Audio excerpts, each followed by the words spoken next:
I'll be honest, I don't even really know how to start a video anymore. Especially when it's about a topic that's so wide, so vast, such as just getting along.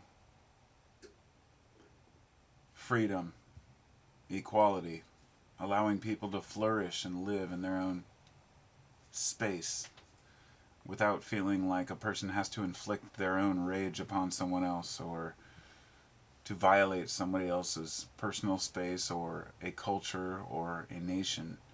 Whatever it may be, through history we've had countless upheavals. History is so difficult to understand because, as they say, history is written by the victors, and that's partially true. But much of what's survived is very skewed, and it's hard to get a version of what history was really like. Because we're living in the present, we often refer to the history of Rome or, oh, the collapse of Rome. Look, we're facing the same thing. I don't think most people realize just how many hundreds, if not thousands of years some of these empires and areas endured. And I only say that because human nature is not necessarily to destroy one another and conquer and pillage. Yet, this is something that in this modern world, we're still continuing in the 21st century. Modern slavery and people, being paid, $1 a day to go out and pull out these rare earth minerals for Western phones and devices and computers. Um, on top of, the few fat cats making all the money off of pollution, cutting corners, not following any environmental regulations, and then just plain old dominance. I'm going to take your land because I want it for myself. What we would call colonialism or settlers. All around the world, these things happen. All the time. Less and less as land is taken up, and it's much more difficult in the modern day to go out and just say, well, I'm just going to go take this chunk of land. Everything is spoken for now. But there was a time when if your society decided, we want to go live in peace, you could go do that until somebody wanted your shit. And that's what's really fucked up about it all. I love learning about history, documentaries about ancient Rome, Greece, the Mayans, you name it. I mean, I've been a history buff for a long time. I feel like I was very much let down because I watched the History Channel back when it was the History Channel, when they were actually sharing things about ancient kings or, you know, Arab princes or whatever from history. History, actual history. There was a point in history when History Channel, Discovery Channel, the Learning Channel, basically all the channels that were supposed to be educational just went straight to fucking reality television. And that's not involved in this story, but just to make the point, I feel like a lot of the importance of history was really just kind of laughed at and ridiculed. Like, yeah, well, we're going to call ourselves a History Channel, but we're not going to teach anybody anything of value. I'm the kind of guy who will sit and watch a 3 hour documentary about, you know, the Romans when they, attacked Carthage. I learned about Hannibal, his planning, the way he planned his wars, but so much that's missed from this is that Hannibal is often looked at as the enemy of Rome, or the real fact here is that Hannibal's father was killed by Roman soldiers because the Romans wanted to dominate everyone around them. They couldn't stand anyone having more power. And I don't really want to talk about Rome because it's kind of overspoken, but there was another place here that I want to mention, and it was called Persepolis. Okay, it doesn't matter when it was. Could have been 1000 BC, could have been 2000 BC, could have been 1000 AD. As far as history is concerned, it doesn't really matter to most of us when something happened. But yeah, it was BC. Persepolis was an amazing place that had repositories of knowledge. It's, when people talk about the Library of Alexandria, often those stories are completely twisted. Apparently, the books, weren't as plentiful. A lot of the stories about how they took all the books and wrote down everything. Anybody who came into the port, they'd take the book and they'd scribe it and copy it. Not necessarily true, but yes, they did have a lot of information, and the library was sacked several times. But in Persepolis, and these were Arabs, by the way. This was in Persia, so which is now a lot of what's Iran is former Persia. So you had an entire, let's say, the king. He built these gardens out in the desert with these white, beautiful, shiny, perfectly carved irrigation canals. And he grew gardens with all the plants he gathered from around the Middle East. That people brought him seeds from various other crops. Yes, it was a show of look what I can do. I can bring the world into my world and have a walled garden, which the word paradise comes from walled garden. That's what it means. So the idea of having a walled garden was not necessarily literally about the wall. It meant that you have something that is separated from nature that wouldn't regularly be there to show your power. I'm not going to get into the topic of lawns, but in Europe and now in the U.S., of course, the lawn or growing grass in front of your house and actually taking care of grass, it's the dumbest thing ever. People might have an excuse. Well, I like the looks, or I like to lay on it. Like, you just need one little patch to lay on. You don't need a giant lawn that's mowed every few days. I know people that are very particular about their grass, but, well, so am I, but only the good grass. The thing is, lawns are dumb. Actually, I think I made a video a while back called Lawns Are Dumb, and it was about this, the fact that it was more of a prestige thing. Lawns were created to show others that you could afford to grow grass instead of crops. To say, look, I don't have to grow my own food. I'm rich enough to not have to bother. The irony here is that now a lot of people want to go back to growing food in their yards, but a lot of city ordinances and homeowners associations won't allow it. It's a really weird time to be alive as far as the way that the laws have formed around a certain method that I guess isn't always going to work. But anyway, I'm getting off topic here. Or am I? There's nothing worse than a king that thinks he rules all. And that's how I wanted to start this originally, this discussion. I wanted to say, imagine that you're a king in ancient times. And you have couple hundred thousand, constituents, people that live underneath you. We have this idea that all ancient rulers, I don't even like the word rulers because that assumes you make the rules. All ancient leaders told the people what to do, and everyone who built these amazing, magnificent structures were all slaves. The truth is that's not always the case. If you're a good leader, you can get people gathered around you for the case of your belief system, your God, or just simply what's better for all the people. Imagine that you're a king in one of these places where you've raised your whole life has been about your people. You see few people come and go, but generally, nobody bothers you. You don't go to war. This is what Persepolis was. They weren't a military nation. They weren't a military, power. They had a lot of freedoms there. And what happened was Alexander the Great found out about this place and he said, I have to destroy it. I mean, Alexander the Great was a total shitbag. So he takes off from his home, and him and his soldiers march across, Persia, destroying various groups along the way until they eventually get to Persepolis. And by the time they get there, they have no defenses whatsoever. And they just say, hey, sorry, whatever. Do what you're going to do, right? There's nothing, they can't do anything to defend themselves against a military might that wants to take your property with force just because they feel, what, justified doing so, I guess, because they're more powerful. It's one of those things that are more complicated, probably harder to understand.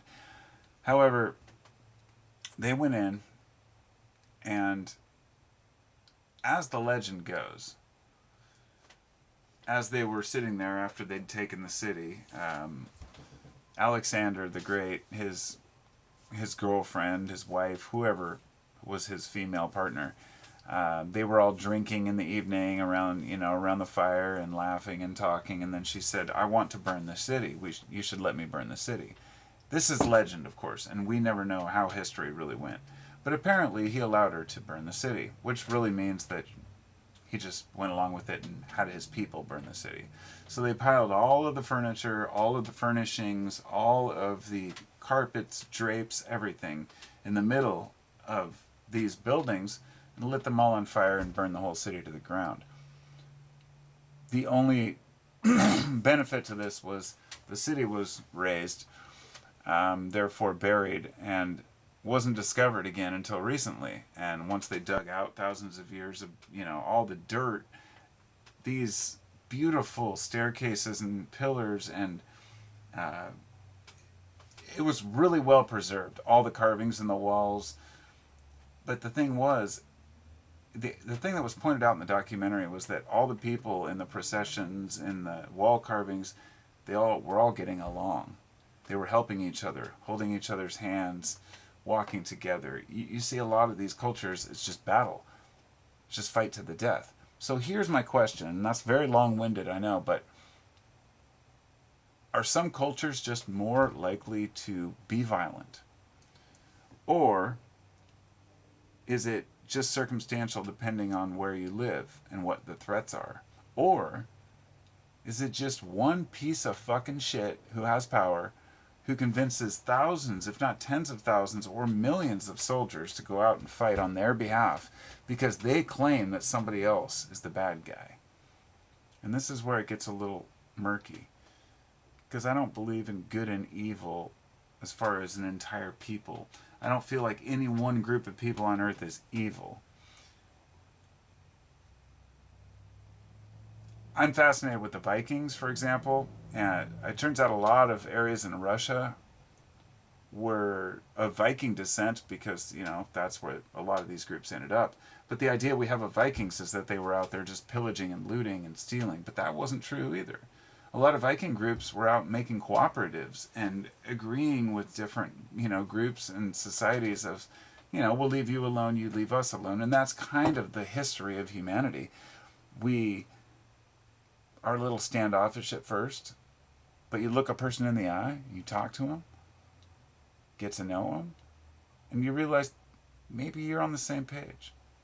It's like the Five Nations and the Iroquois and these stories. I was watching this fascinating thing. It was like a pre-1492. It was like 1491 and pre-Columbus, but it started off in 1142, and the Native Americans and the Iroquois, I believe, or one of the nations at the time. And these legends of having these meetings where there was an eclipse and there were decisions made that affected hundreds of years of future peace between the tribes. That the idea was that they know what bloodshed brings. Sure, you can go down and fight for territory. You can go down and fight for some spiritual battle. But what is it going to get you? Nothing. You're killing your brothers, killing your sisters. You're killing kids.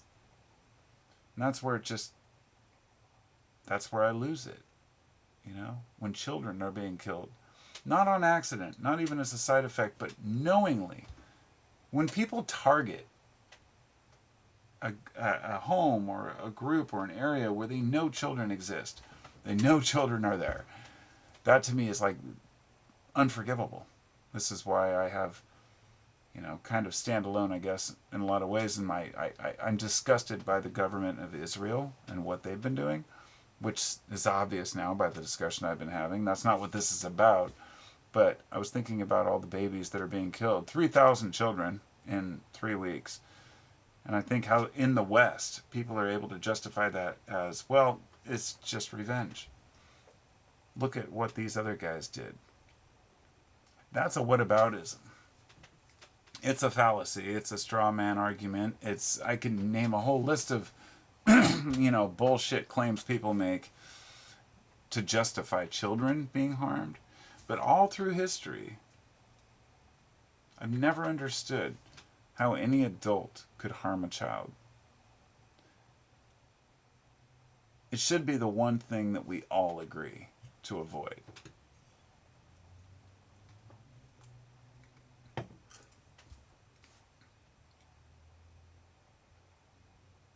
There's a cuneiform.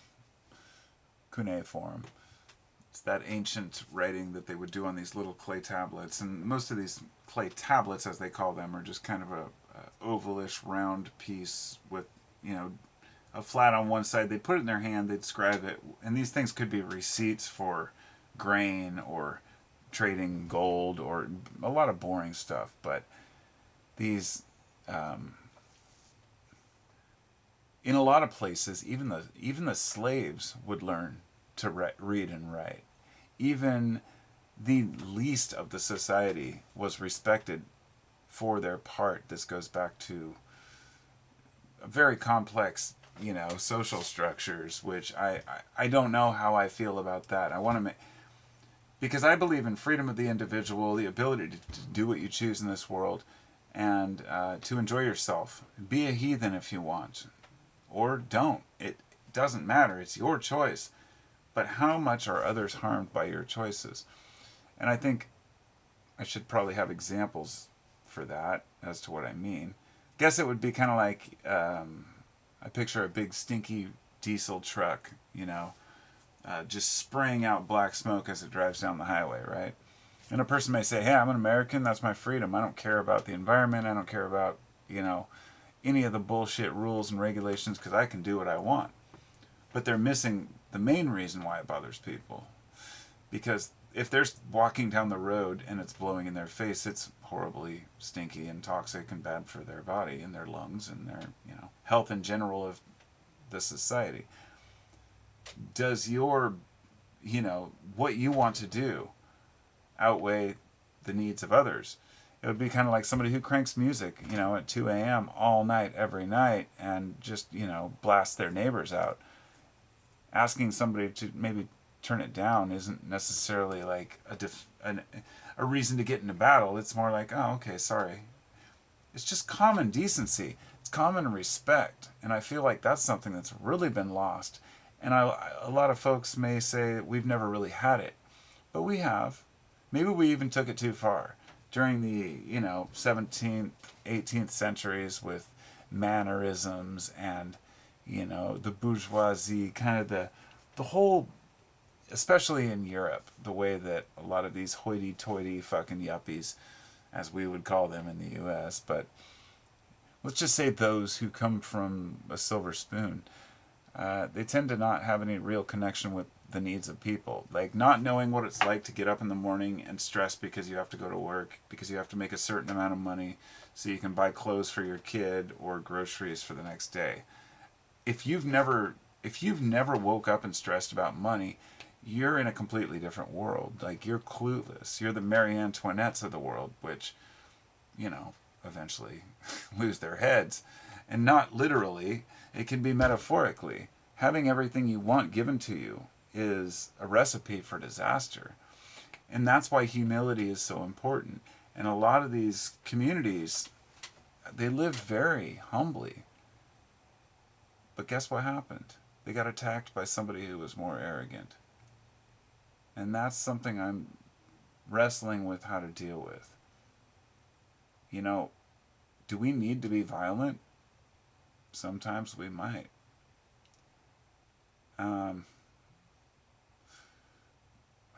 It's kind of like the old discussions about democracy. Do you let the crowd rule, or are people too stupid to know what they want? A lot of the attitudes of the people who invade other lands through history has been, these people are dumb, they don't know what they need. We're going to give them what they need. They need our democracy. And what the Romans did to Carthage reeks of what we did in the Middle East and reeks of what Israel's doing right now too. Our values and our belief systems are better than this other group, and therefore we are going to win when human beings are dying. And that's something that I don't believe is human nature. I do not believe that killing other humans is in our nature.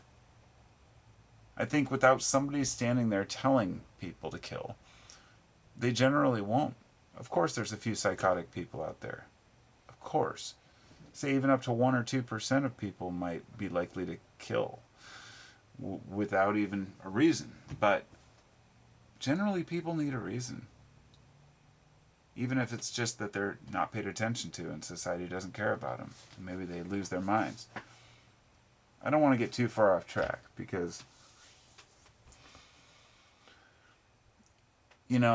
there was a time when, even in the US, our military was somewhat honorable, let's say. And I'm not talking about the soldiers, I'm talking about the military itself.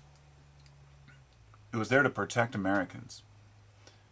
Now we're hiring mercenaries, subcontractors to do the work. Mercenaries, do they kill for money or do they kill for honor? And do they even research why they're killing someone? I know it sounds off topic, but it's really not. Nobody wants blood on their hands.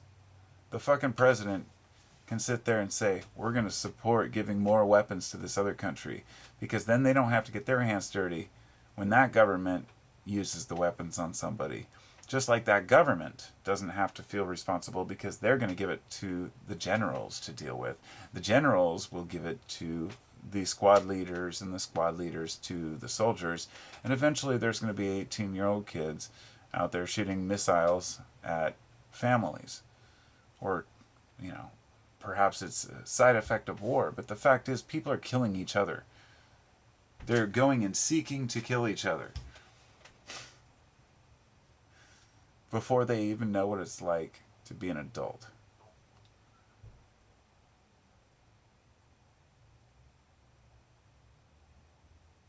Don't know. The war machine keeps going. The question is, can we find our Persepolis? In the age of the internet, in the age of a world that's more and more dense, can we find our Persepolis?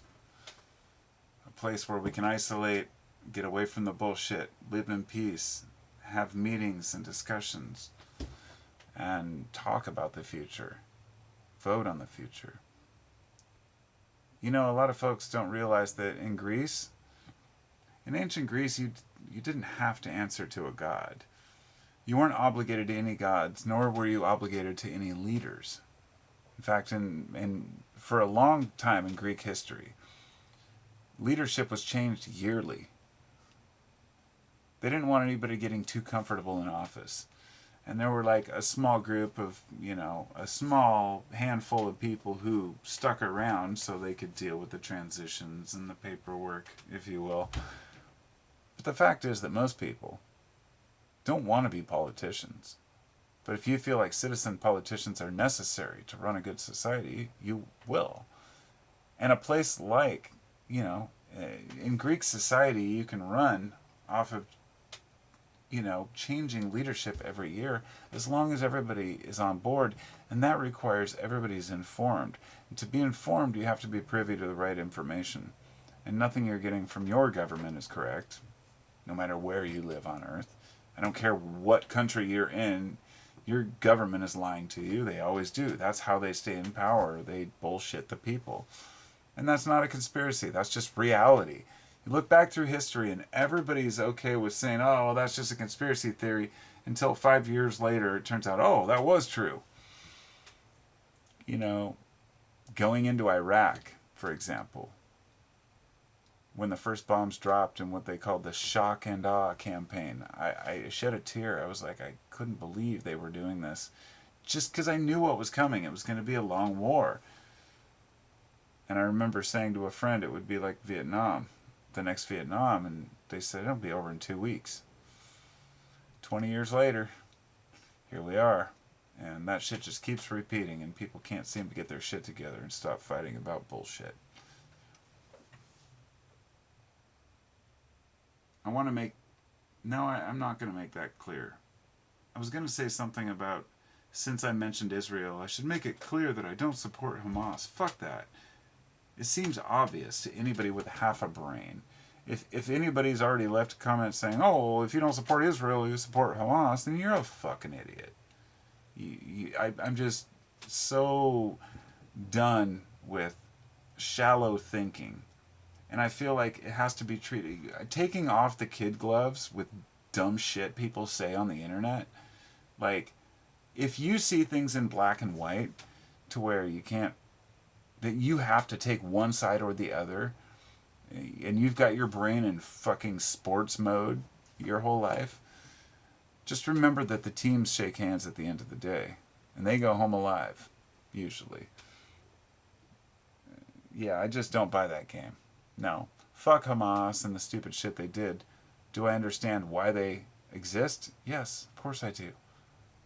You know, 80 years of oppression by Israel.